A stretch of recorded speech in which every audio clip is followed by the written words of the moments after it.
الله أكبر الله أكبر الله أكبر الله أكبر.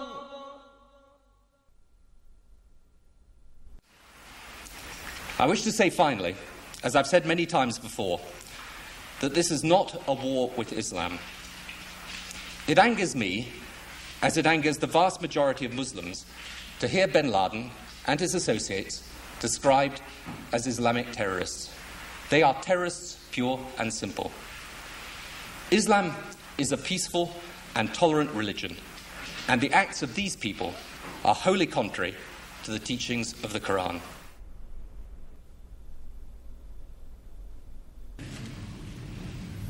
I also want to speak tonight directly to Muslims throughout the world. We respect your faith. It's practiced freely by many millions of Americans and by millions more in countries that America counts as friends.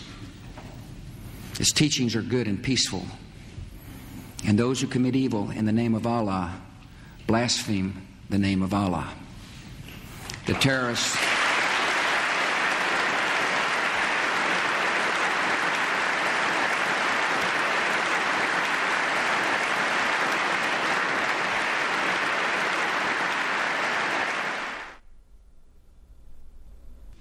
I want you to understand, I want the world to understand that our actions today were not aimed against Islam. The faith of hundreds of millions of good, peace-loving people all around the world, including the United States. No religion condones the murder of innocent men, women, and children. But our actions were aimed at fanatics and killers who wrap murder in the cloak of righteousness, and in so doing, profane the great religion in whose name they claim to act. My name is Ken Bigley from Liverpool, the Bolton district. I'm here in Iraq, and I think this is possibly my last chance to speak to somebody who will listen from England. I need you to be compassionate, as you've always said you were, and help me. I don't want to die. حتى نراك طليقة مرتاحة وسنبقى نذبح الكفرة حتى نراك عدت إلى أمك وأبيك أو زوجك وبنيك والله أكبر والعزة لله. الله أكبر.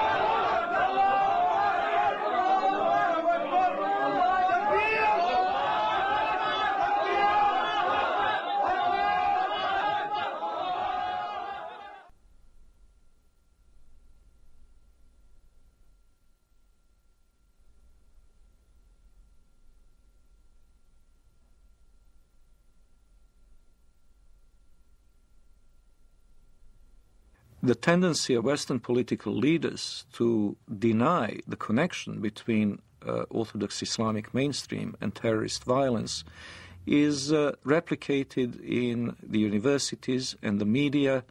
Wherever you look, both in Western Europe and in North America, the members of the elite class have this tendency to proclaim Islam, some mysterious, authentic Islam, to be peaceful and to be tolerant, and those Muslims prone to violence are proclaimed to be non-representative fringe. Well, I would really appreciate if people who make such claims could then explain the continuity of violence from the earliest day of Islam, from the earliest days of the Prophet and his immediate successors throughout the 13 centuries of recorded history. The real burning question in the world today is, does Islam and Islamic civilization actually sanction the violence that we're seeing being perpetrated in its name around the world? And to that we have to answer, if we're going to be honest about it, an unqualified yes. The Islamic sources, the Islamic texts, starting with the Quran, but not limited to the Quran, the Islamic texts including the Hadith, Islamic tradition, Islamic theology, Islamic law, the traditions of the interpretation of the Quran throughout history and Islamic history itself all bear witness to the fact that Islam has a developed doctrine, theology, and law that mandates violence against unbelievers.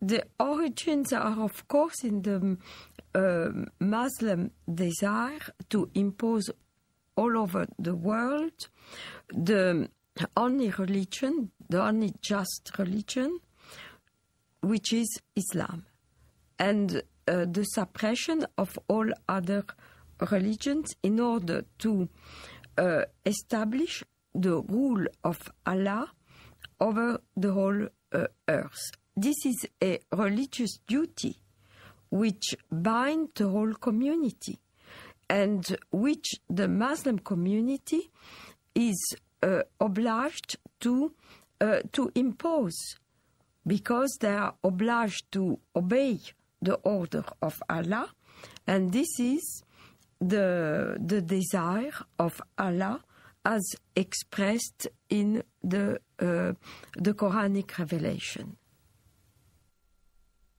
I believe that those terrorists that want to do harm to others are applying the true Islam that was practiced by Muhammad and his followers in the early stage of Islam.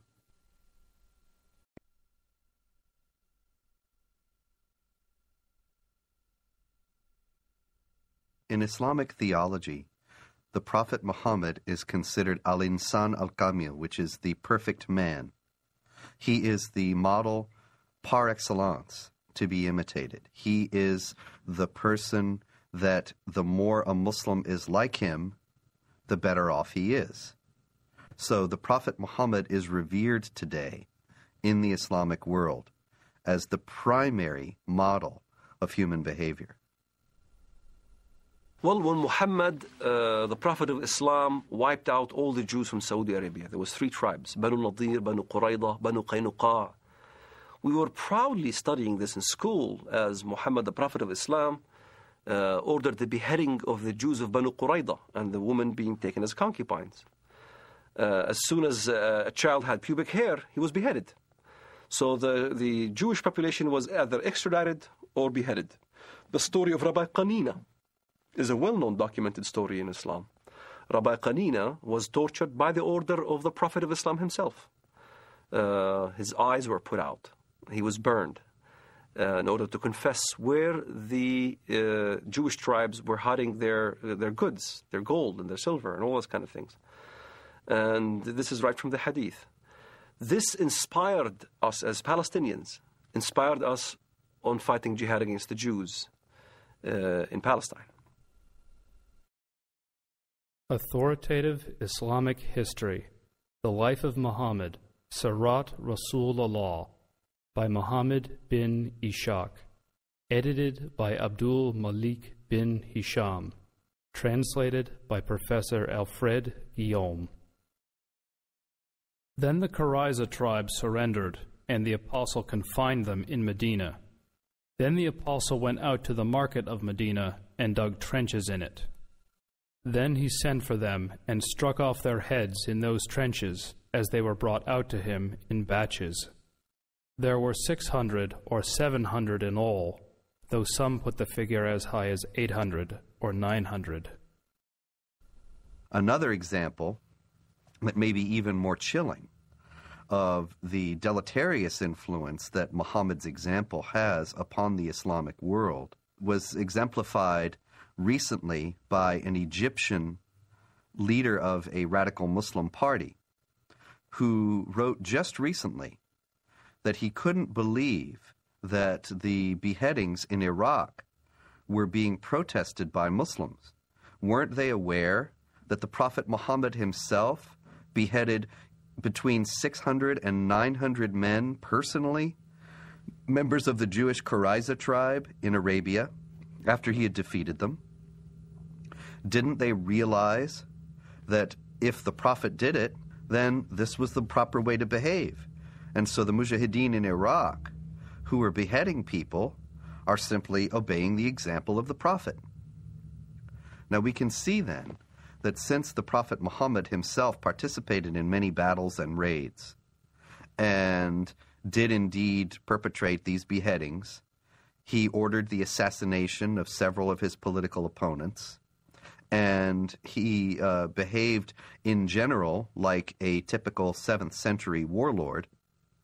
The problem is that when this is transferred to 21st century behavior, 21st century contexts of behavior, then what you get are terrorists. The Quran occupies a place that has no parallel in Western civilization. The Quran is considered by Muslims and by traditional Islamic theology to be dictated word for word by God himself, by Allah himself, through the angel Gabriel to the Prophet Muhammad. As a result, every word of it is the words of God himself. Every word of the Quran, unless it is canceled by another section of the Quran itself, is valid for all time and cannot be questioned, cannot be reformed, cannot be changed within an Islamic context. This means that moderate Muslims, peaceful Muslims, if they are sincere, have to reject entirely Quranic literalism. But to do so puts them outside the sphere of anything that has been considered Orthodox Islam throughout history, because to do so is to reject the very basic premise of Islam, that this is a book that is dictated by God and is a perfect copy of a perfect book, the al-Kitab, the mother of the book that has existed forever with Allah in heaven. The Noble Quran, translated with parenthetical notes by Dr. Muhammad Taqi-ud-Din al-Hilali and Dr. Muhammad Muhsin Khan. Surah 98, verse 6.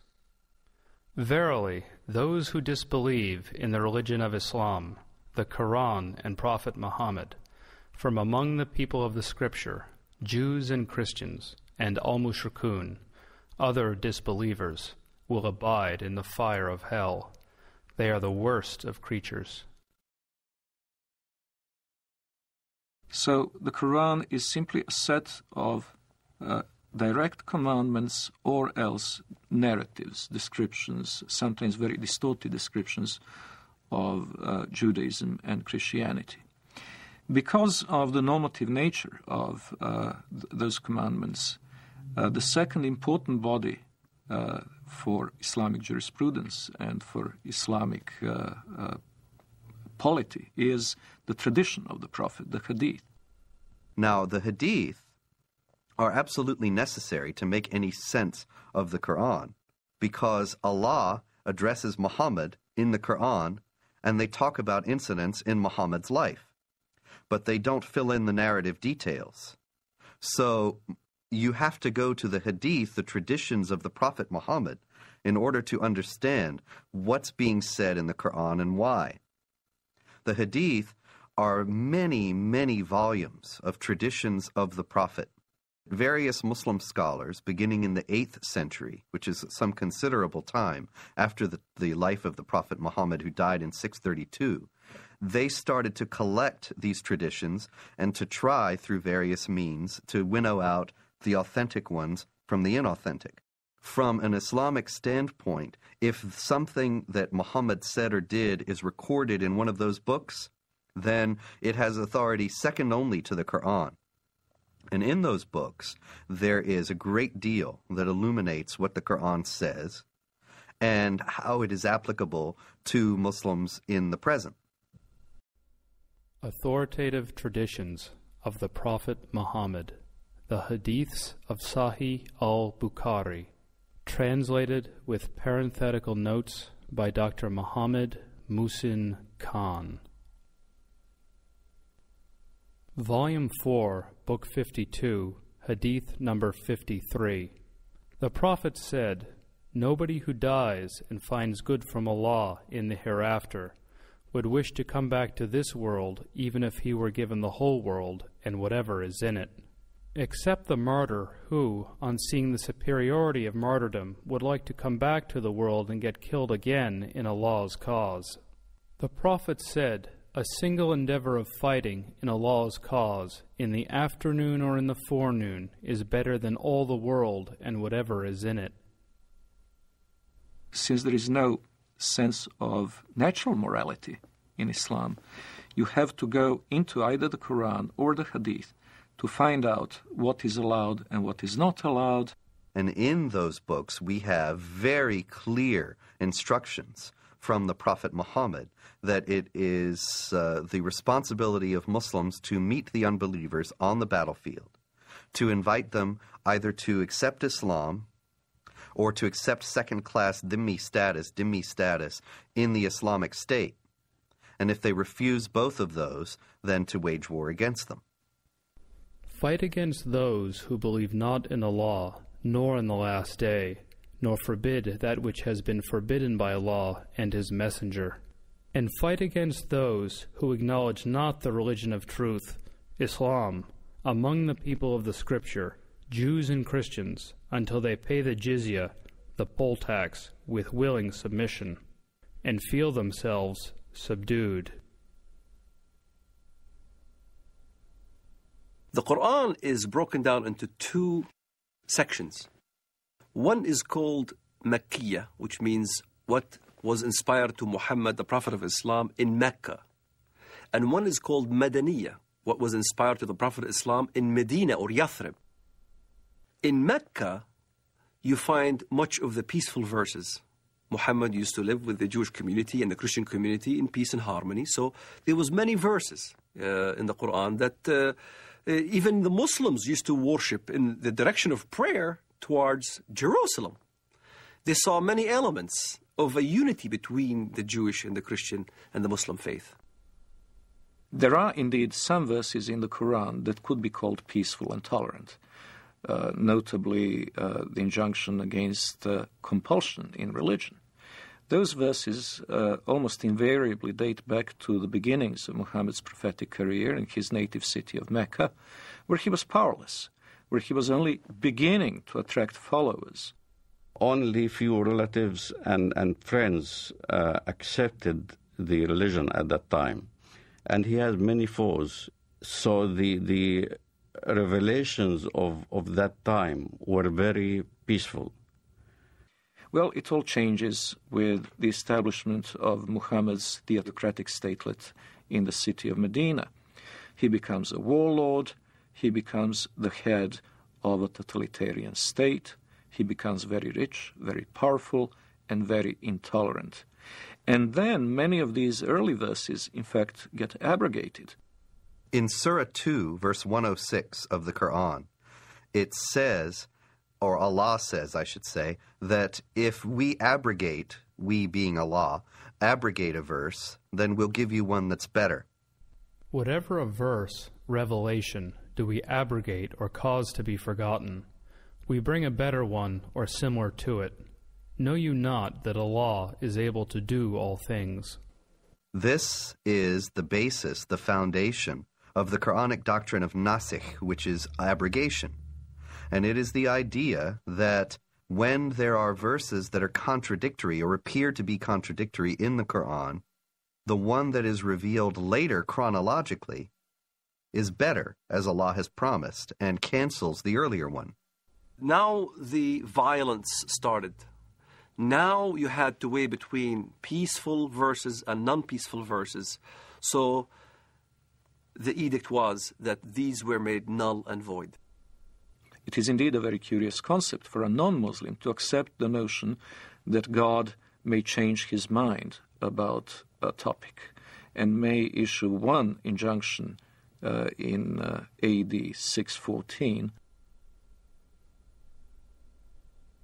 and then a very different one in AD 627.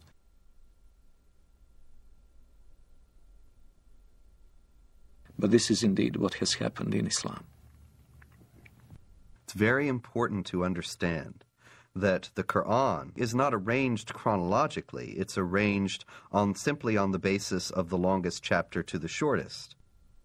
And so you will find in the book itself some of these more tolerant verses at a later point in the book than the very intolerant ones advocating violence and subjugation of infidels. But that doesn't mean they came into being later on. Quite the contrary. If there is ever a contradiction between two injunctions, the ones that came later on in Medina are the ones that retain their validity, and the early ones from Mecca have been abrogated.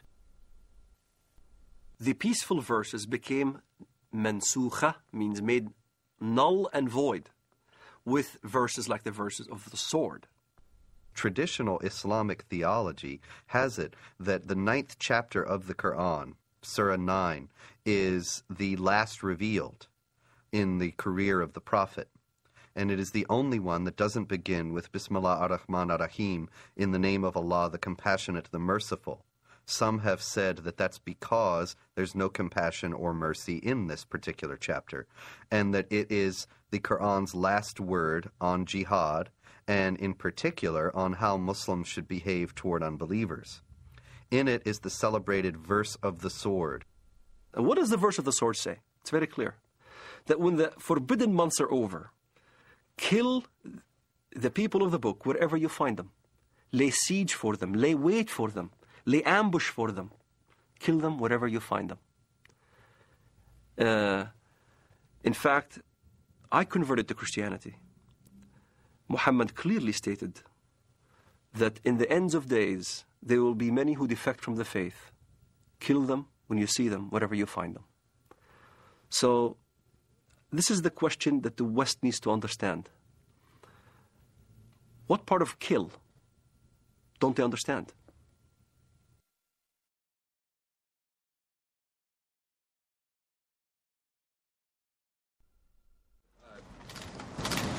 You said that the President reiterated the message of tolerance and the importance that this is not a campaign against Islam or Arab nations generally. Has it been communicated to the administration from those nations, from that part of the world that you've been talking to recently, that is a highly critical thing for the President to do, not just once, but over and over and over again? If so, why? We are a country that judges people not by their religious beliefs or by their color, but by the fact that we're all Americans. So that was the first part of the message. The second part of the message is that we have a lot of friends around the world who are Muslim.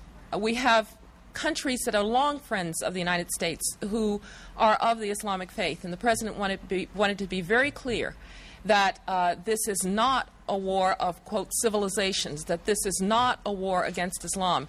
This is a war against people who in many ways pervert what Islam stands for. Islam stands for peace and stands for nonviolence, and he wanted to make that very, very clear. Yeah, sure. Islam and Islamic civilization are unique in their stance toward non-believers, and that Islam is the only religion in the world that has a developed doctrine, theology, and law that mandates violence against unbelievers. That there are peaceful Muslims, there are Muslims around the world who are moderate, who live in harmony with their non-Muslim neighbors and have no intention of ever waging war against them in any way. But the fact is that they have a very slim justification for their own peacefulness within the Islamic sources themselves. And they are only at peace with their neighbors insofar as they are either ignorant of what Islam teaches about how Muslims should behave toward unbelievers, or they have explicitly rejected, consciously rejected, those elements of Islam. There are, in short, peaceful and moderate Muslims, but no peaceful and moderate Islam.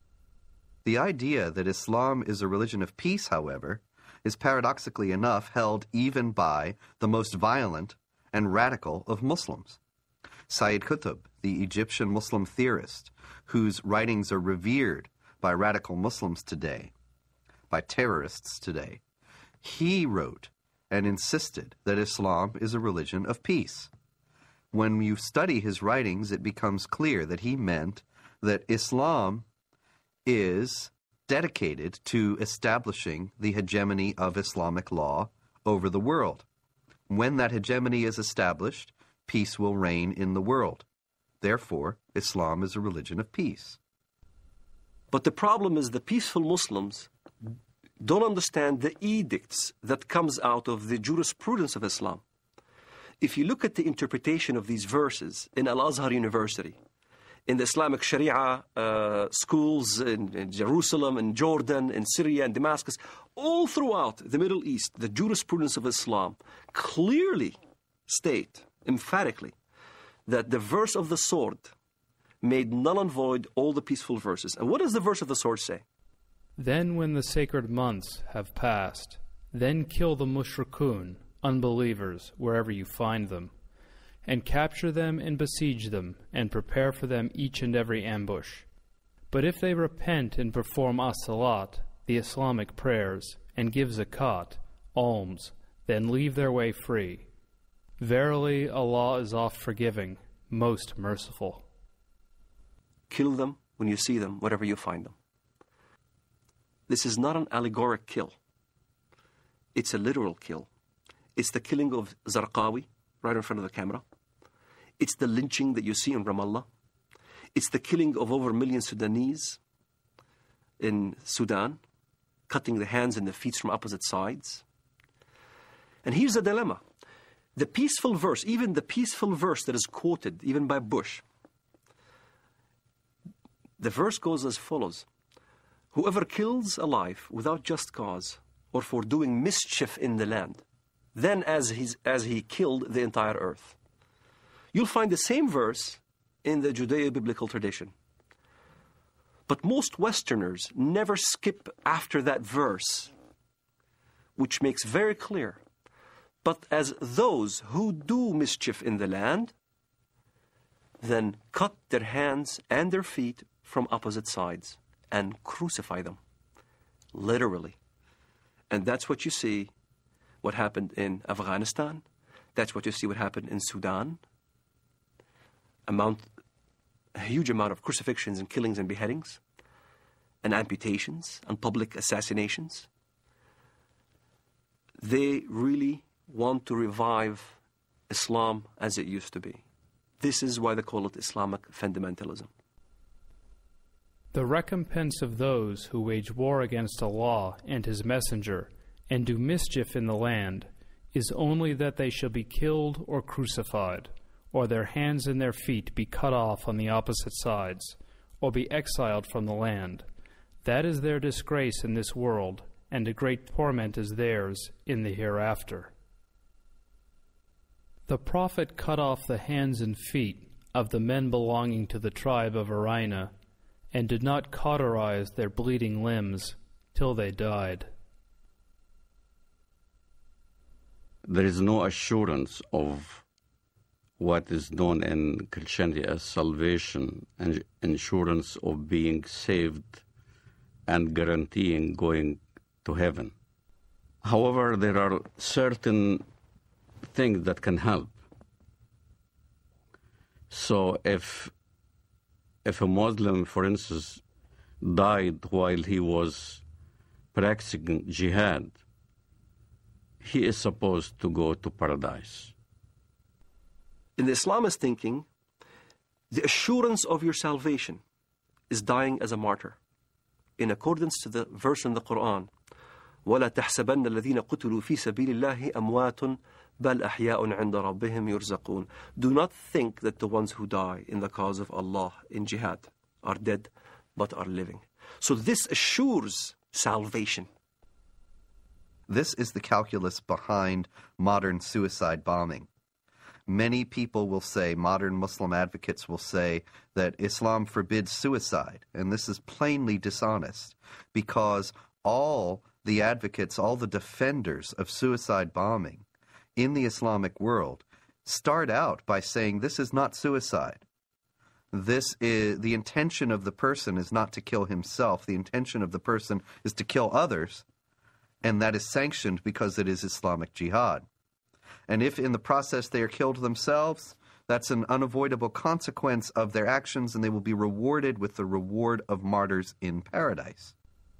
Quran is quite clear about the heavenly reward for a jihadist who falls fighting in the path of Allah. he will be granted instant access to paradise. And a Muslim paradise is an extremely sensual one. It is full of huris, black-eyed beauties that will await the martyr, and the gratification that follows is eminently unsuitable for family audience. The Quran contains no guarantee of paradise except for those who slay and are slain in the cause of Allah. Verily, Allah has purchased of the believers their lives and their properties, for the price that theirs shall be the paradise. They fight in Allah's cause, so they kill others and are killed. Then rejoice in the bargain which you have concluded. That is the supreme success. In other words, the guarantee of paradise is for people who are killed while they are killing, to establish the hegemony of Allah or Islamic law in the world. Jihad in Islam can be spiritual or physical. The spiritual jihad is striving to be a better Muslim. But also there is a physical part of jihad that you cannot take it away from Islam. Jihad in Islam means struggle. That's what the literal meaning of the word, struggle. But what the West doesn't understand is that the hadith, the compilation of the traditions of the Prophet Muhammad of Islam, there's almost about 100 hadiths regarding jihad. And if you look at every single one of them has the sword, war, or a military effort. And in the end of the expedition, jihad expedition, he said, now I resort to the jihad within, the jihad that is within, the self-struggle. And as a matter of fact, I had this dialogue with an Islamist one time. He says, Walid, come on, tell the West that jihad means struggle. I said, yes, it does mean self-struggle. You're right. Jihad does mean self-struggle. But so does Mein Kampf. Mein Kampf means my struggle. In the same fashion, the Islamists look at jihad. It is a very dangerous element of the Islamic teaching because this instant gratification through martyrdom is an attractive concept. And by the way, when the so-called martyr operation is carried out by Hamas, what is announced from the minarets of mosques is not the death of so-and-so who carried out the attack, but the wedding of so-and-so to the Huris. In other words, they immediately make the implication that far from having to cry over his disappearance, over the end of his physical life, his parents should be happy and celebrate and throw a party because their son is now being not only transported into heaven, but greeted there with these voluptuous beauties. Shaheed, the word shaheed, means witness. To witness, to testify. To testify there is no God but Allah and Muhammad is his messenger. And you die as a shaheed for that cause. You're a witness. You're considered a witness, a martyr. And a martyr becomes glorified. Your family will glorify you after you die. To a Muslim fundamentalist living in the Middle East, I had to be initiated. I had to basically either kill my first Jew or destroy my first Zionist infrastructure. I had to prove, beyond shadow of a doubt, that I was worthy.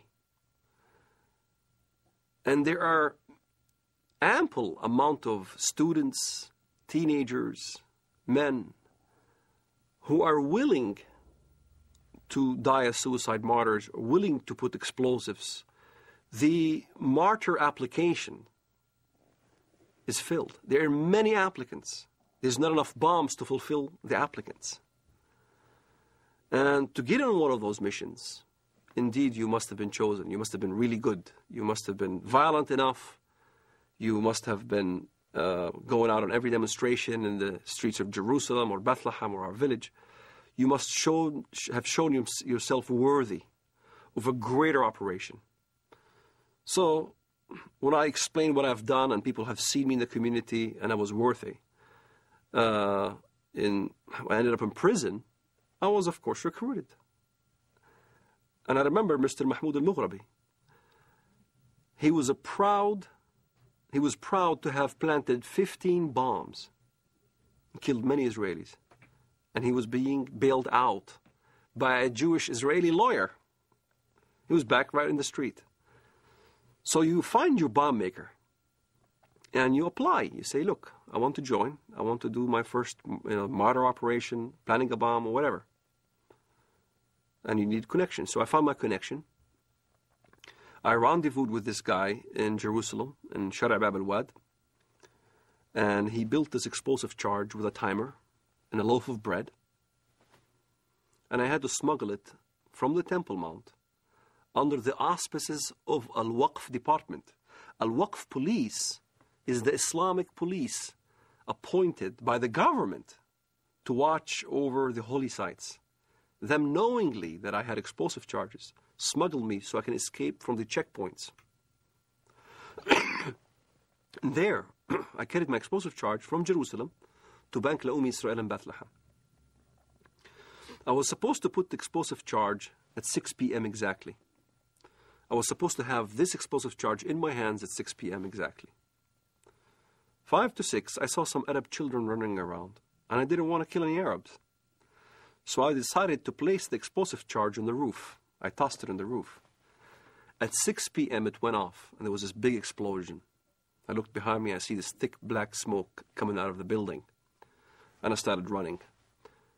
That's the moment I first got a glimpse of the reality of killing. I thought people have died. And I remember I didn't sleep for 3 days, constantly worried that I've killed somebody. Even terrorists have a reality check that you kill or you're about to die. You can sense it. This is why in Israel, the nature of finding out a terrorist suicide bomber is to look at their eyes. They'll have these glossy eyes. They're sweating profusely. They're not paying attention because in their mind they're about to go. And you weigh the reality of what now you're going to die. And many times I've been in this situation where I had thought that I was going to get killed, shooting back and forth as we stoned at the Israelis and they shoot back at us and things like that. I was face to face with death.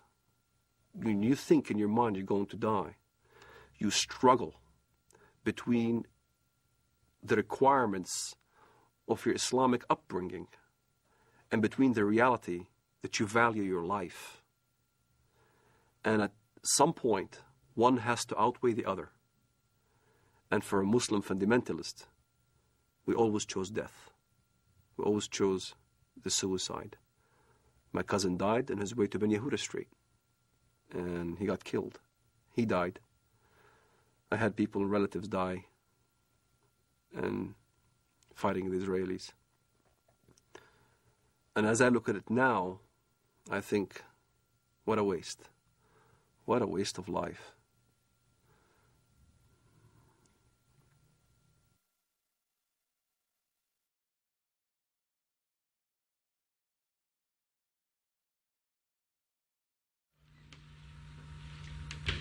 Okay, and then we say goodbye and shake hands. Okay? Are you ready, John? Okay, I'm running. I'm running too. Well, about Afghanistan. So in other words, you want to change. In other words, who gives you the right to change or to put a government in another country? It shouldn't be us that puts together the new government. It should be the people of Afghanistan, inside Afghanistan and those that have had to flee from Afghanistan. And I think that's the right way to do it. Now, can I say I've enjoyed very much doing this interview with you, and I think that whatever differences there are between us, it's important we carry on with this dialogue. Maybe one of the problems that arises out of all this is there's been insufficient dialogue between the Arab world and the West, between Islam and between people of other faiths. And I hope that we can establish a proper dialogue And maybe that would be some good that could emerge out of the terrible events of the 11th of September. Some personal question, Mr. Blair, at the end. I know you have so many meetings and people are waiting outside. I've read, I think, in the Times that you read about Islam. What do you know about Islam? Well, I do not in any shape or form pretend to be an expert, but I do read the message. What do you read? What interests you? I read the message of the Quran insofar as it can be translated, and I read about Islam, and I enjoy doing that. And I think there's, I've learned things about the Quran that I never knew before, and I think a lot of Christians would be interested. That's one of the reasons I say to you, it would be good if out of this we had some more dialogue and some more faith. And the reason I have to leave you now is because I'm going to meet some religious leaders, both Muslim and Christian and Jewish, upstairs in order to discuss with them how we can bring the faiths closer together. So, shukran lal jazeera. Shukran, Mr. Blair. What did you say in Arabic? Shukran lal jazeera. Shukran jazeera. Thank you very much. Islam understands its earthly mission to be to extend the law of Allah over the world by force. Now, this is distinct from extending the religion by force. Muslims often indignantly deny that Islam was spread by the sword, as the old expression goes, and that anybody is ever forced to convert to Islam. Now, of course, forced conversions are a constant hallmark of Islamic history, but they are technically forbidden by Islamic law. Now, the idea in Islam is that Muslims must wage war to establish the hegemony of Islamic law. Not everybody will be forced to become Muslim, but the non-Muslims will be relegated to second-class status. They will not be able to live in the society as equals to the Muslims. And it is the responsibility of Muslims around the world to fight to institute that kind of society. While we were in the mosque, the Prophet came out and said, "Let us go to the Jews." We went out till we reached Bait al-Madras. He said to them, "If you embrace Islam, you will be safe. You should know that the earth belongs to Allah and His Apostle, and I want to expel you from this land. So if anyone amongst you owns some property, he is permitted to sell it. Otherwise you should know that the earth belongs to Allah and His Apostle."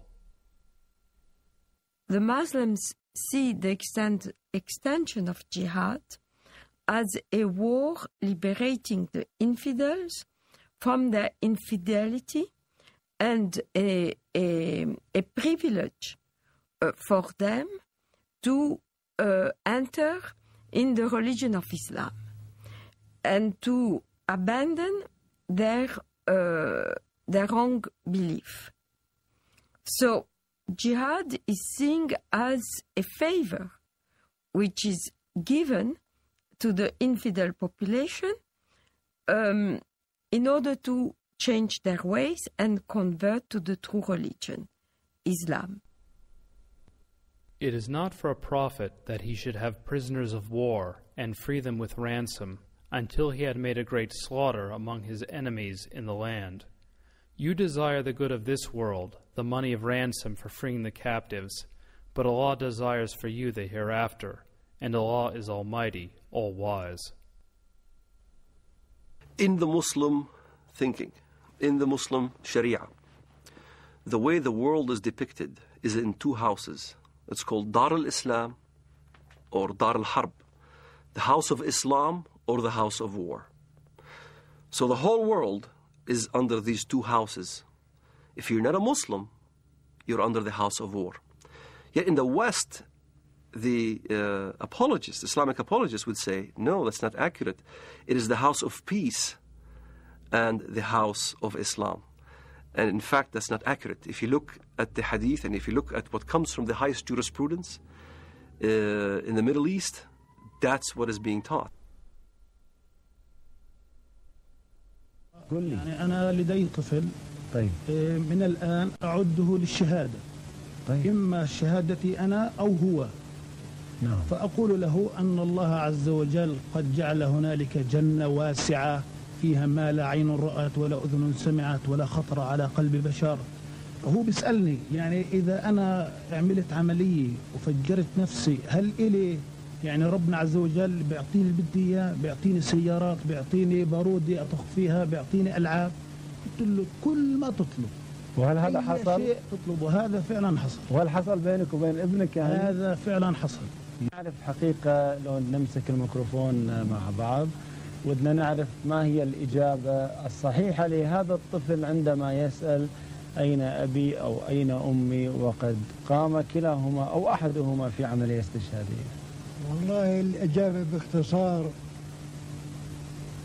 لما استشهد سعيد ما حكينا إن هذا شهيد. نعم. ولا تحسبن الذين قتلوا في سبيل الله أمواتا بل أحياء عند ربهم يرزقون. نعم. وسكتنا الأولاد، ولما أجت التلفزيون أظن أبو ظبي نعم. أو غيره قلنا لهم إحنا مستعدين نقدم أولادنا الأربعة. نعم. فطلع هذا الصغير قال وأنا ليش لا؟ وأنا أتمنى أن أكون شهيدا في سبيل الله، وأن أقتل عددا من اليهود والكفار الذين أشركوا بالله ورسوله واتبعوا دينا غير لم يشرعه الله ولم يذكر في القرآن الكريم. نعم. وأنا عمري 12 سنة. ما شاء الله. وأحفظ القرآن الكريم. ما شاء الله.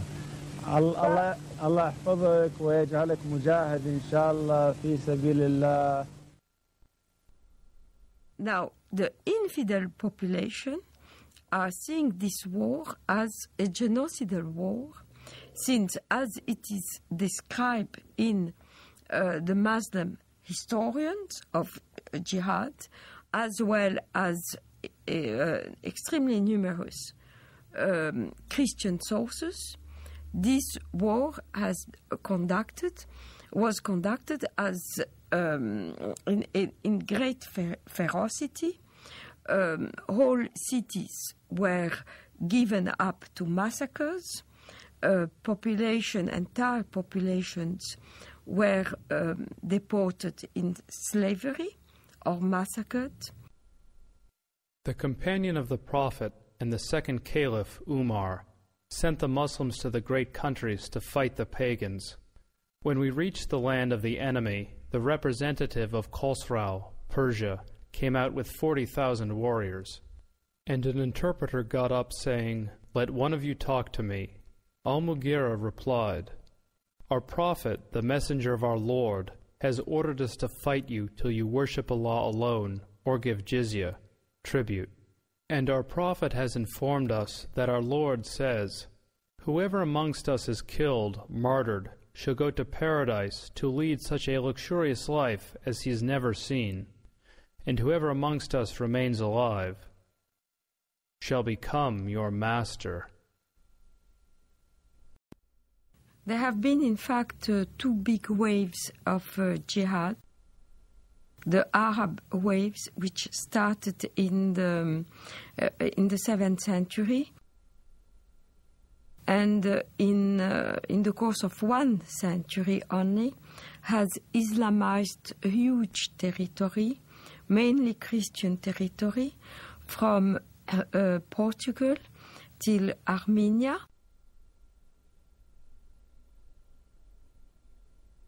But also Islamized Persia, which was not Christian, mainly Zoroastrian, except for Iraq, which was mainly Christian in the north and Jewish and Christian in the south.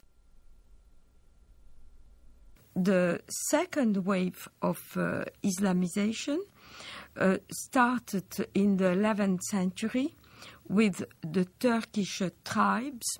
So all these regions of Eastern Europe, Greece, Anatolia, which is now Turkey, but was the seat of the Christian Byzantine Empire, and Serbia, Bulgaria, Romania were integrated into the Dar el-Islam, which is the land of Islam. So all the countries around the Mediterranean, which once have been Christian, became the Islamic Empire. This Turkish wave lasted from the 11th century till the 17th century, where the Turkish army were stopped at the gate of Vienna in 1683.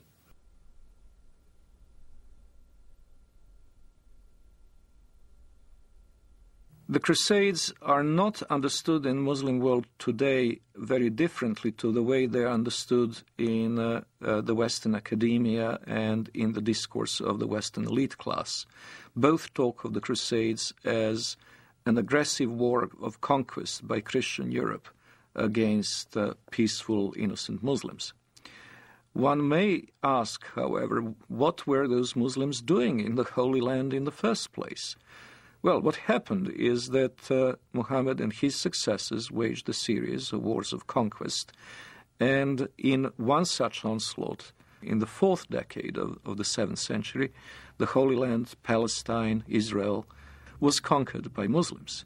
And so when Seljuk Turks started interfering with the ability of Christian pilgrims to go to the Holy Land, to go to Jerusalem, and when their physical safety was no longer guaranteed, the Western Christians acted not only as reconquerors of a land that had been once theirs, they also acted as, quite rightly one might say, protectors of their holy places.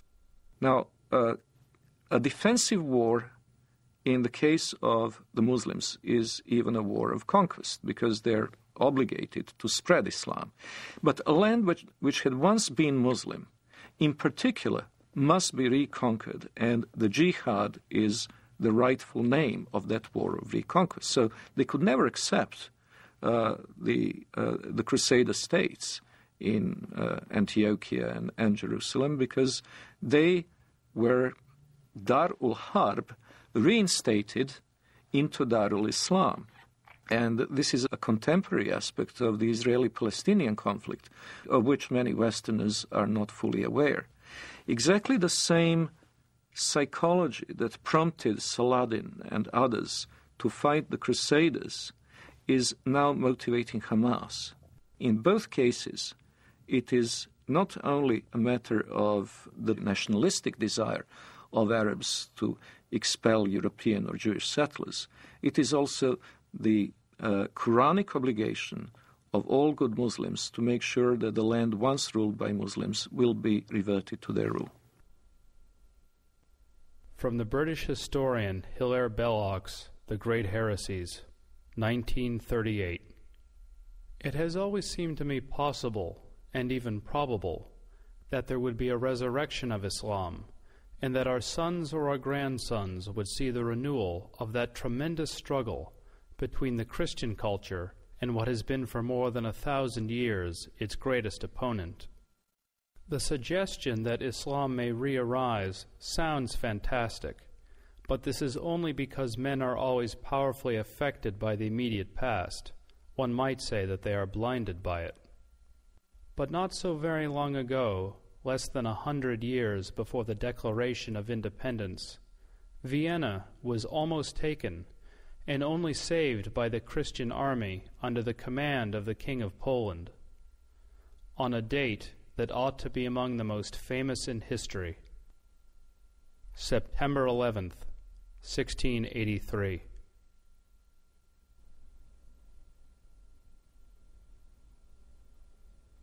On September 11th, 1683, the siege of Vienna was broken. That was the high point of Islamic jihad expansion into Europe. After that, Islam went into decline, and the Islamic world was colonized and in a drastically weakened state. It seems very likely, almost certain as far as I'm concerned, that Osama bin Laden chose September 11th in 2001 to signal that the decline of the Islamic world was over and that the jihadists were back and were going to pick up where they left off in Vienna in 1683.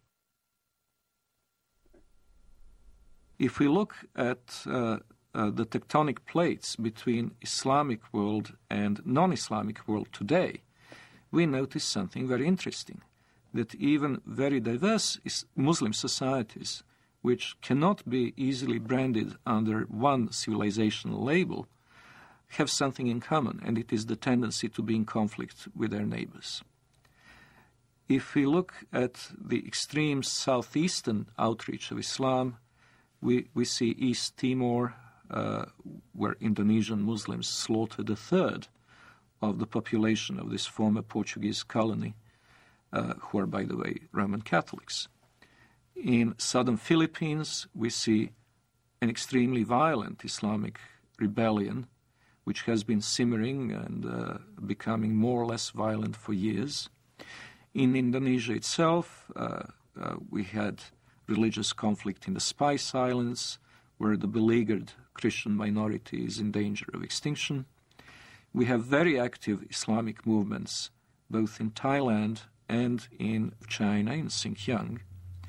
In the Indian subcontinent, the history is tragic indeed. That's where the Holocaust, the Hindu Holocaust, took place in medieval times, a little-known episode in the history of Islam in the Western world, but the one that left a deep traumatic mark on the people of the region, and where the conflict is still latently present in the province of Kashmir. In Africa, there is the constant war in Sudan, which finally has gained some prominence in the Western decision-making circles, but which has been going on for 20 years. And it's impossible to estimate the number of lives it has claimed, but it certainly goes into many hundreds of thousands.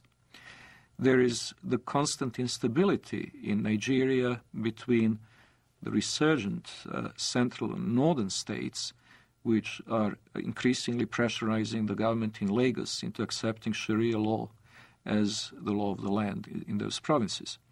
And, of course, there is Mauritania, where Muslims constantly battle non-Muslim southerners.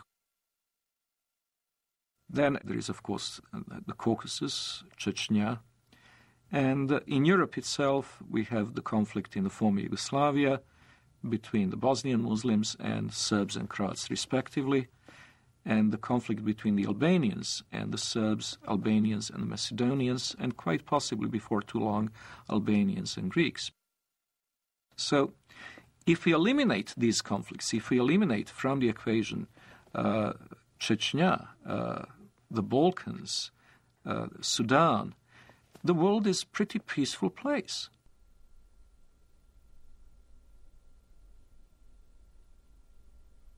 If we eliminate from the terrorist equation, terrorist acts carried out by the Muslims over the past 5 years, we would come to realize that the war on terror is unnecessary because terror is not a very big problem.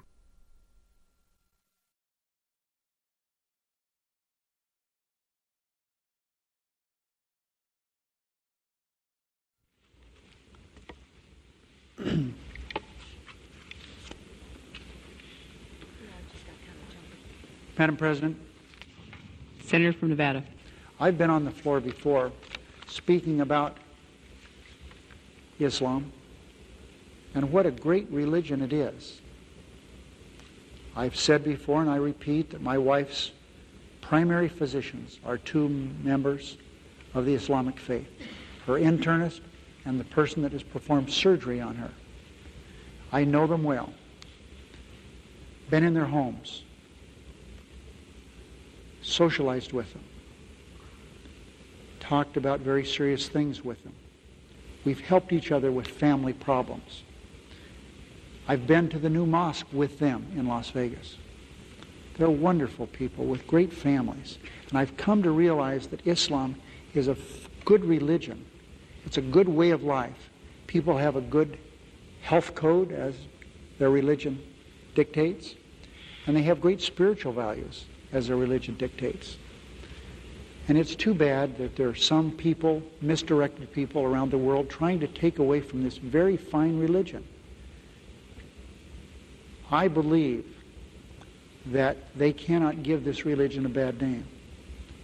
I think that the power of this religion and the power of the people in this religion will overcome these evil people who are using this fine religion to do bad things to innocent people. Islam is a religion and a political system that dictates that one must carry out warfare against unbelievers until they either convert or submit. And this is the justification that the terrorists around the world are using for what they're doing.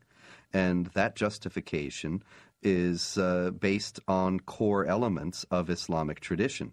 That being the case, it's very difficult for moderate Muslims, peaceful Muslims, to stand up within the Islamic community and to say this is not part of Islam.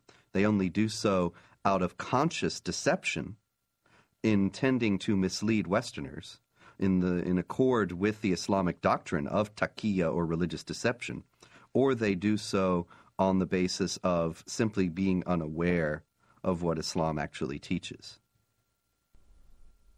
The Prophet said, "War is deceit." Lying, generally speaking, is not allowed in Islam. But unlike other religions, there are certain situations where a Muslim can lie, and that would be acceptable, even encouraged. This concept called al-taqiyya. Al-taqiyya means prevention. So a Muslim is allowed to lie to prevent harm that may come to him or to Islam. When one is under pressure, one may lie in order to protect the religion. This is taught in the Quran, chapter 3, verse 28, chapter 16, verse 106. There are certain provisions for lying. So a Muslim can lie for the cause of Islam, can lie to keep peace in his family, so he can lie to his wife. A Muslim can lie to his fellow Muslim to keep peace in the society. Muhammad himself ordered people to lie.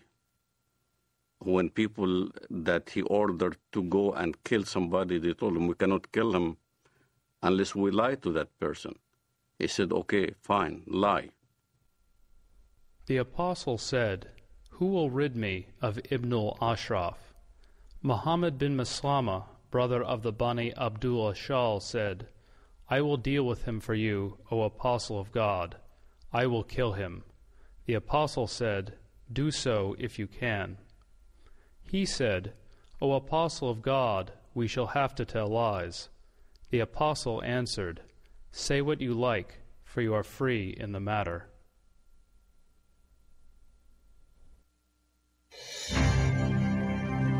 America is a land of diversity and service. I'm an African American. My forefathers overcame the trials of slavery. I am Native American. I am a journalist, wife, and mother. I'm of European heritage. One of my ancestors was a member of the Continental Congress. I'm Hispanic American. I've been a Girl Scout since I was 6 years old, and now I'm a troop leader. I served in our nation's armed forces, as have many of my relatives. My father served 2 tours of duty in Vietnam. Another fought for freedom at Gettysburg. 2 of my uncles fought for our country in the Korean War. And I am an American Muslim. And I am an American Muslim. And I am an American Muslim. I am an American Muslim. Muslims are part of the fabric of this great country and are working to build a better America. The spokesmen for Islam in the Western world know how to play the game. They know how to present their cause in the way that is not only regarded as acceptable by the societal mainstream, but also reasonable and even, one might say, just. They will appeal to democratic institutions and their human rights in the full knowledge that given the power to do so, they would abolish those institutions and deny those rights to others. The Prophet said, "By Allah and Allah willing, if I take an oath and later find something else that is better than that, then I do what is better and expiate my oath." When I used to be working as a translator at the Loop College in Chicago, the fundraising for jihad movements, for the PLO at that time, we would do the translation for the announcements or the flyers that we hand out or we put on the walls of the college. And I remember the Arabic would be basically the facts. Bring your friends. We were intending to raise funds to support our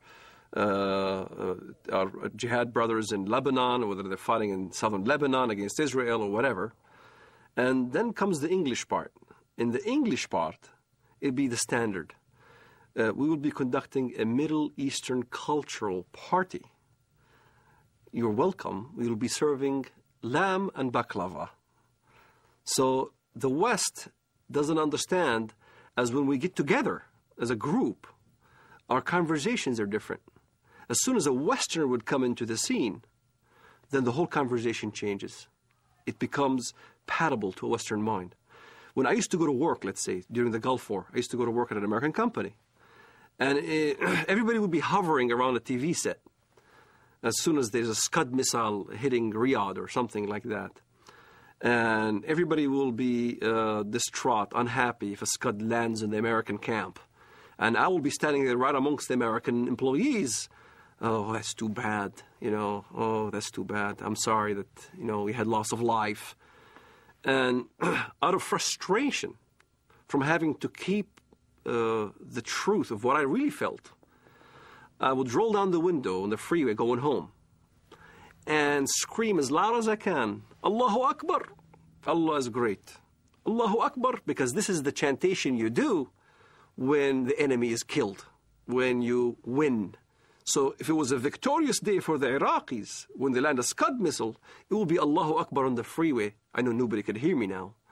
And when I went to my apartment home, the rest of the apartment complex were also Arabs from the Middle East. We'd get together in my apartment, watch the Gulf War, and we'd be praising Allah every time there was some incident where Americans got killed.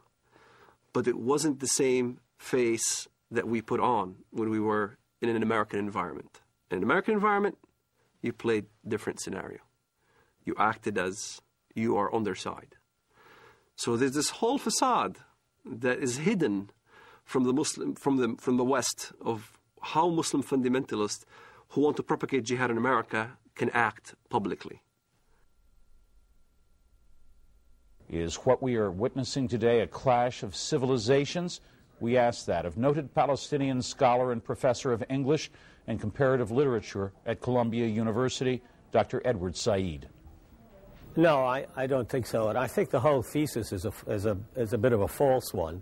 Because in the first place, civilizations are not, little packages that are kind of completely detached from each other. They're all connected in one way or another. And, so-called Western civilization has many elements of Islamic and Confucian and Latin American and Russian, all the things that... The basis of and prophet of this new version of Islam as a religion of peace and tolerance was Edward Said, who established in all universities and in academia this Islamic vision of peace. On this basis, the whole history of dhimmitude and jihad disappeared. Edward Said, who in his book Orientalism posited that criticism of the Islamic world on the part of Westerners was racist and imperialist. It is spread in order to make political points, to accustom Westerners to the idea that Muslims are here to stay in the United States and that they must not be questioned in terms of their loyalty to the secular framework of Western society, of the United States and of Europe as well. That they must not be questioned in this, despite Islam's historical, political character, because Islam is a religion of peace. And this fiction has become so entrenched in American public discourse as to be practically beyond question, such that anybody who does question it is immediately branded as a racist, a hate monger, a bigot.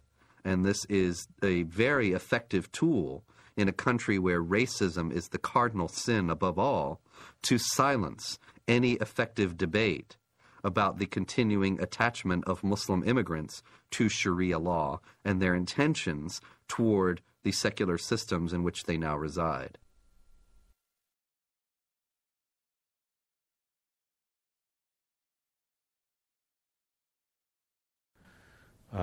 Is that this is not a clash against Islam or Arabs. This is about freedom, not culture. It's about working with Islamic governments who want to move forward into the modern world, working with Islamic governments who see their face as the face of peace, and working against the violence and the terror and the people who would seek to hold back the world and would seek to disrupt peace and freedom for others. And so that is what it's about for us. The true faith of Islam, we believe, is a religion of peace, and we intend to work with them in that regard. The true faith of Islam, we believe, is a religion of peace. Islam has to be known as more than a religion. The idea that Islam is a spiritual religion like, for instance, Christianity, is completely incorrect. It would be incorrect to describe Islam as primarily, let alone solely, a religion. Since its early beginning in Muhammad's lifetime, it has also been a geopolitical project and a system of government, a political ideology, if you will. Islam, from its beginnings, was both a religion and a system of government. For example, the Islamic calendar doesn't base year one from the time that Muhammad was born or the time that Muhammad received his first revelation from God, which I think are both what Westerners might expect, but from the time that Muhammad became the leader of an army and the head of state in Medina. This is the beginning of the Islamic calendar because in the Islamic understanding, Islam is a political and social system as well as an individual faith. In Islam, the separation between temporal, secular, and religious power is not only impossible, it is heretical. Only in the complete blending of all aspects of human activity and all aspects of political and legal functions of the state can we have the caliphate, the properly organized state that is pleasing to Allah. When Westerners think of religion, whether it's Islam, Christianity, Judaism, Hinduism, and all the isms in the world, Westerners think that it's a personal issue. A Buddhist will go to the temple and peacefully worship whatever he does, meditates, contemplates. A Jew goes to a synagogue and does his mitzvot, his good deeds. A Muslim goes to the mosque, pays zakat, alms, or go to the pilgrim al-Hajj in Mecca, or a Christian goes to church on Sunday. They think it's a personal issue, that religion is a personal issue. So when they look at Islam, they compare Islam with the way they understand religions. And that's the first mistake. Islam is not a religion for personal use. Islam is Sharia law. Islam is a form of government to the world first, then to a personal application. It is not just how you pray or whether you pray towards Mecca. It's how you dress. You dress in Arab culture. You speak Arabic. You can't go to heaven unless you pray in Arabic. You can't read the Quran in English and expect to get good deeds to go to heaven. You read the Quran in Arabic. It becomes an imperialistic system that everybody now must speak Arabic, think Arabic, practice the religion in Arabic. It's a form of law, not just in how you eat, but how you get married, how you deal with your government, how you deal with your military, how you deal with the youth, how you deal with women. Every aspect of your life becomes Islam. Everything is Islam. The Jews brought to the Prophet a man and a woman from amongst them who had committed adultery. The Prophet ordered both of them to be stoned to death near the place of offering the funeral prayers beside the mosque. The Prophet wrote the marriage contract with Aisha while she was 6 years old, and consummated his marriage with her while she was 9 years old, and she remained with him for 9 years, till his death. In no way is Islamic Sharia, Islamic government, compatible with Western understandings of human rights and freedom of conscience. Traditional Islam forbids conversion from Islam, forbids anyone to leave Islam. There's no way out. And it forbids Muslims and non-Muslims to live as equals in society. It mandates the second-class status of non-Muslims, forbidding them to hold authority over Muslims, forbidding them to hold certain jobs as a result. It even mandated in history that houses of worship of Jews and Christians were neither to be built or repaired, making the communities relegated to a perpetual state of decline. O you who believe, take not the Jews and the Christians as awliya, friends, protectors, helpers. They are but awliya to one another. And if any amongst you takes them as awliya, then surely he is one of them. It is not possible for a non-Muslim living in a Muslim society to invoke his civil rights and human rights that would be independent or separate from the Sharia concept. He is expected to submit to Sharia willingly, and if he accepts his dhimmitude, the position of a dhimmi, he will be a protected person. A protected person is someone who is, in fact, a willing subordinate to the Muslim overlords. We saluted the Prophet as he stood praying, and he came out to us, and we told him that we had killed God's enemy. He spat upon our comrades' wounds, and both he and we returned to our families. Our attack upon God's enemy cast terror among the Jews, and there was no Jew in Medina who did not fear for his life. The hadith very clearly says, the hadith, which is what Muhammad said, I have been ordered to fight until everyone says that there is no God but Allah, and Muhammad is the messenger of Allah. So this is how Islam spread to North Africa. This is how Islam spread all the way to Indonesia. This is how Islam spread in the Middle East. Syria was not a Muslim country. Lebanon was not Muslim. Saudi Arabia even was a mixed multitude. All throughout the Middle East, that's how Islam spread, was by the sword. This is why you don't see any synagogues in Saudi Arabia. You don't see any churches in Saudi Arabia. Christianity virtually is non-existent. Even in my village in Bethlehem, Muslims are taken over. There's only 20% left of the Christian population. In Lebanon, Christian Lebanese are moving by the droves. Hezbollah there is very active. Lebanon used to be a Christian nation. Now, all of a sudden, it's being Islamized. So, Islam is moving.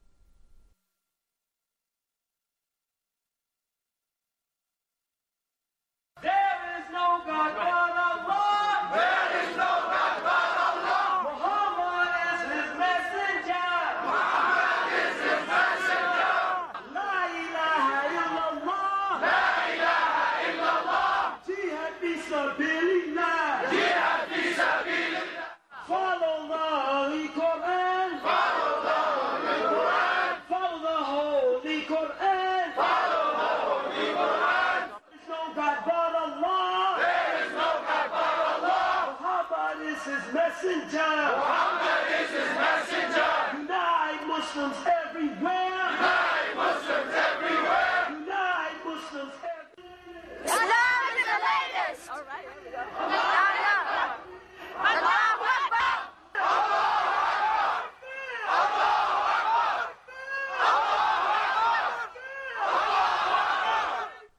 Muslims who come to the United States and come to Western Europe with an idea that Sharia is the law of Allah, they look upon our freedom of religion, and they look upon the fact that non-Muslims are in power in the United States and in Western Europe, making laws, and making laws not on the basis of the law of Allah, but on the basis of consensus and free elections.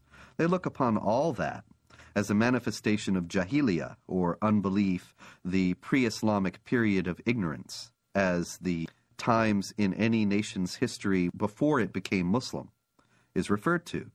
So that you have Pakistan and Iran and so on, they refer to the period of their history before they became Muslim as the period of jahiliyyah. They also will consider the United States and Western Europe to be in periods of jahiliyyah today. And many Muslims coming into the United States and Western Europe will work to establish Islamic states here on the basis of the idea that the secular state and the state based on elections has no legitimacy. And you don't have elections about the law of Allah. You simply obey what God says.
For the whole West to realize Islam is the truth.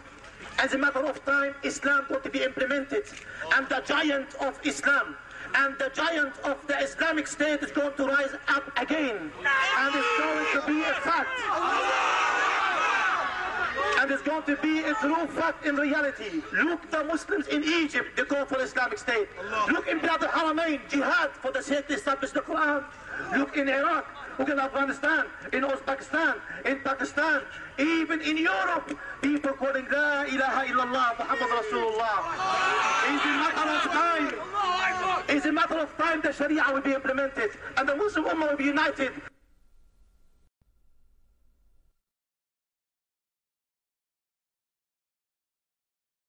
The most important thing that the West needs to know about Islam today is that it has a political character, and that it is not simply a religion, but it is a religion or a belief system that mandates warfare against unbelievers for the purpose of establishing a societal model that is absolutely incompatible with Western society. Americans need to know this. Western Europeans need to know this, because Muslims are coming into Western countries while holding these beliefs and intending to act upon them. They are the motivations behind modern terrorist activity, and they are the goals of millions of Muslims in the United States and around the world.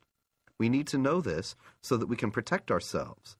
But unfortunately, because of political correctness and because of media and general government unwillingness to face the sources of Islamic terrorism, these things remain largely unknown.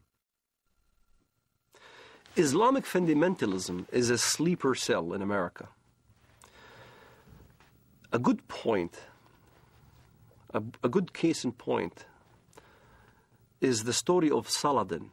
Saladin is a great hero in Islam. Saladin was the one who defeated the Crusades. There was a treaty that's supposed to be happening between the Crusades and Saladin. And the story goes as follows.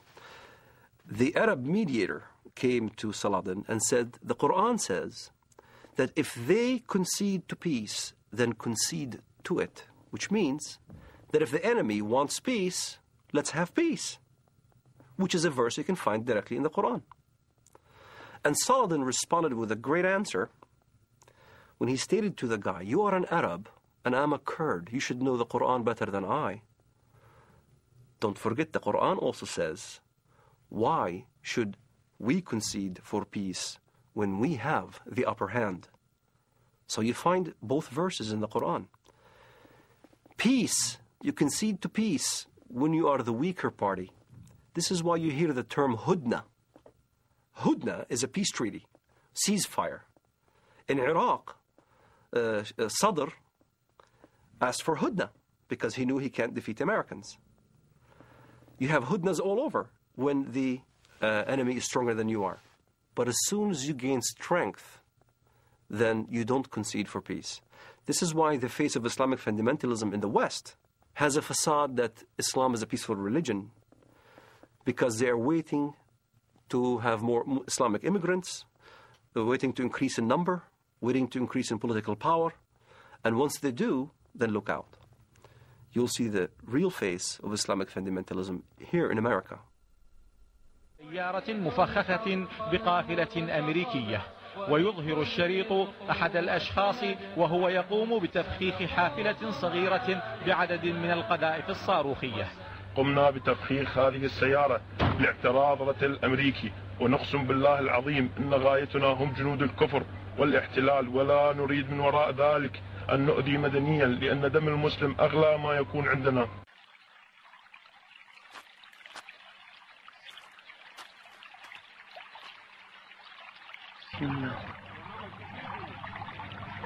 الله أكبر الله أكبر الله أكبر الله أكبر الله أكبر.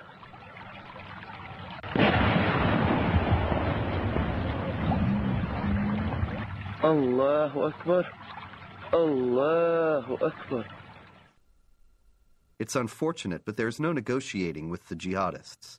There is no striking a deal with them. Islamic law is very clear on that, and here once again is an example. We need to take Islam seriously. Islamic law does not allow for treaties. It does not allow for negotiated settlements between Muslim states and non-Muslim states. All it allows for is a temporary period of up to 10 years of hudna, or what is commonly translated as truce, to allow the Islamic forces to gather their strength. But that's not the same as peace as we know it. That's not the same as the absence of a state of war. That's only a temporary lull in a war that the jihadists consider has gone on for 14 centuries and are willing to fight for 14 more.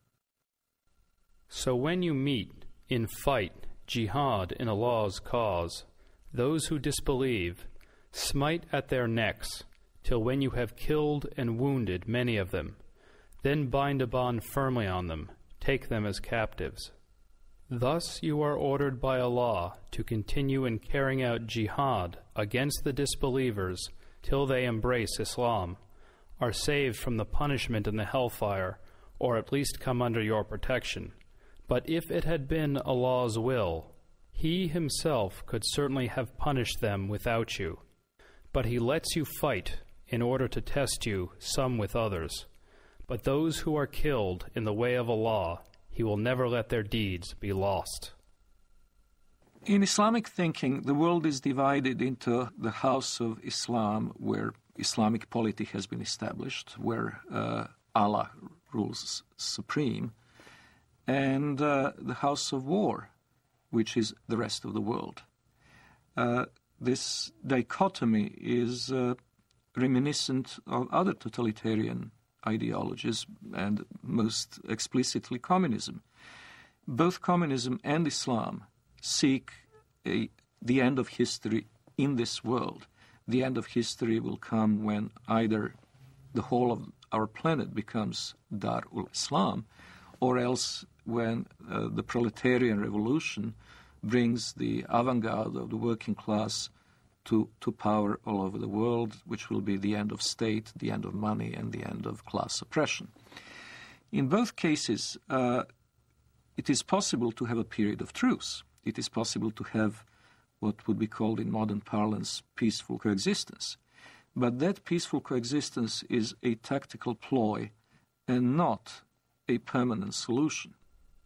Allah's apostle said, "I have been ordered to fight with the people till they say, 'None has the right to be worshipped but Allah.'" If we consider that if only we changed our policies toward Israel, and if only we changed our policies toward Iraq, or changed our policies toward something else, if only we hadn't taken out the Mossadegh regime in Iran in 1953, and other things people have said to me, these ideas are ridiculous. They're based on a fundamental misunderstanding of the motives and goals of the jihadists. This is not a conflict that was created with the creation of the State of Israel, or a conflict that was created when American armies went into Iraq. The global jihad has gone on without interruption, without significant interruption, since the 7th century. And it only declined in force and activity at periods when the Islamic world was too weak to prosecute it. The question now that we have to ask ourselves is, do we want to preserve our Judeo-Christian values and our own civilization, or do we choose to go toward a dimitude, an enlarged dimitude in Europe, which will engulf the whole of Europe? Maybe not America, but America will be isolated because it will have to deal in geopolitics with the Islamized demi-Europe.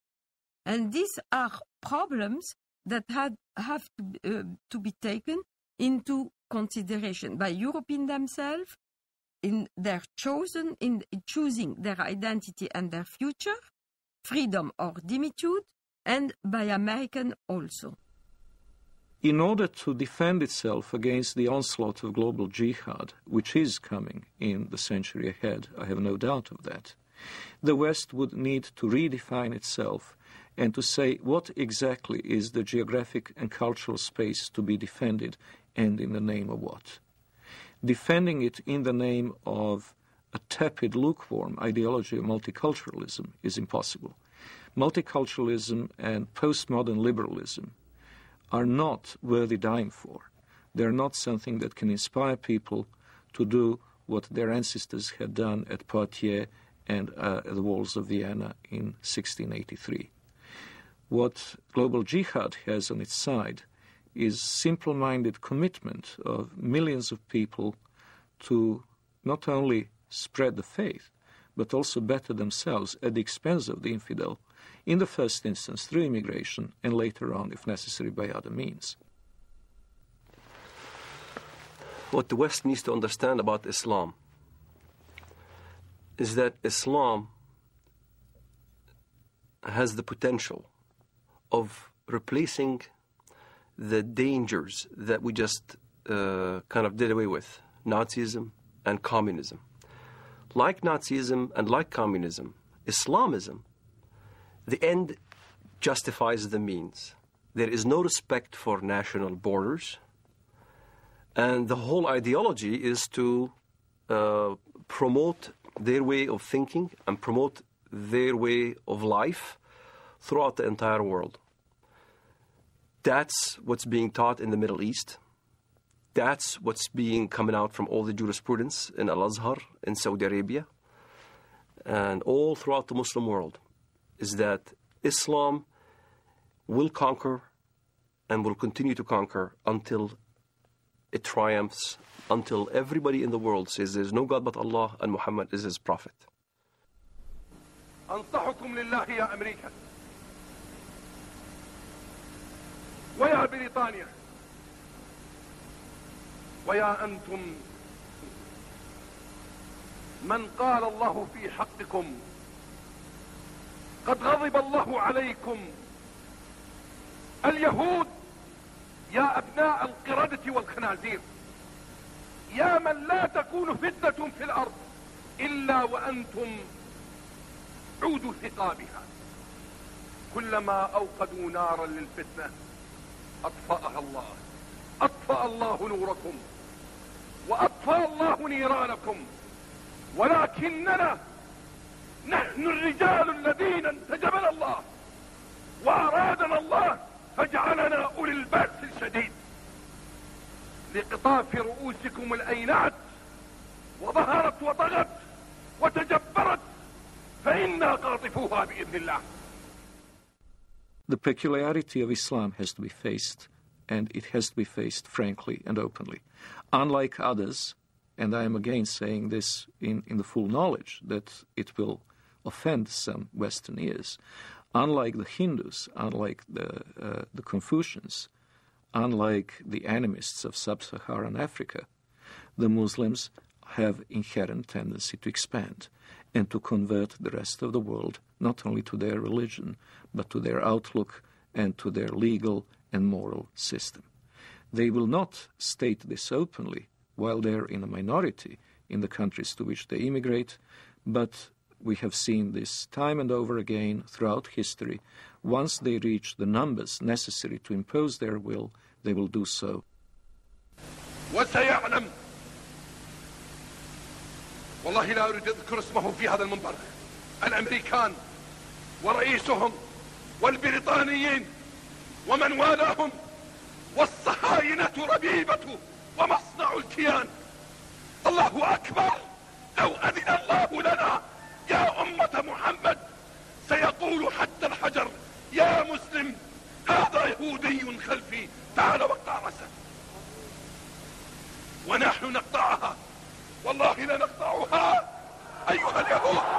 الله أكبر الله أكبر الله أكبر. الجهاد في سبيل الله الجهاد في سبيل الله الجهاد في سبيل الله والنصرة لله. الله أكبر الله أكبر يا أمة القرآن. الله أكبر يا أمة القرآن. الله أكبر الله أكبر عليكم. الله أكبر والنصرة للمؤمنين. الله أكبر والنصرة للمؤمنين. الله أكبر والنصر للعراقيين. الله أكبر والنصر لنا بإذن الله. الله أكبر والنصر لنا. Miracles do happen. I do not know if it is another, maybe even deadlier terrorist attack that will act as a catalyst, or whether it will be a geopolitical confrontation in the Middle East itself, with Israel perhaps at serious peril. But I do hope and trust that a jolt will bring back into the minds and hearts of Westerners the awareness of the need to stand up and be counted.